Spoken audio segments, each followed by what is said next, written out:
ключи для получения чуда от Иисуса. Изучая Писание, мы видим конкретных людей, которые получили свои ответы, исцеления от Иисуса. И они сделали некоторые вещи. И делая их, мы можем также получить ответы на нашу нужду. В первую очередь, они были уверены, что Бог хочет и восполнит их нужду. У него есть и желание, и он это сделает. И прежде чем они даже иногда, выйдя из дома, они знали, если они найдут Иисуса, Иисус ответит на их нужду.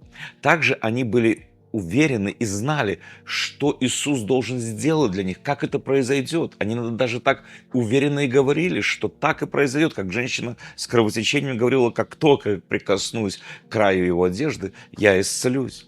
Они не позволили обстоятельствам и ситуациям, и людям остановить их, хотя это было иногда и непросто. Они шли вперед, не сдаваясь. Они говорили, во что они верили. Они утверждали это.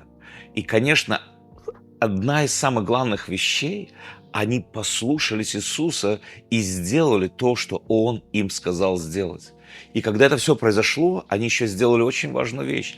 Они рассказали, засвидетельствовали о том, что сделал Иисус. Они знали волю, желание, что Иисус сделает это обязательно для них.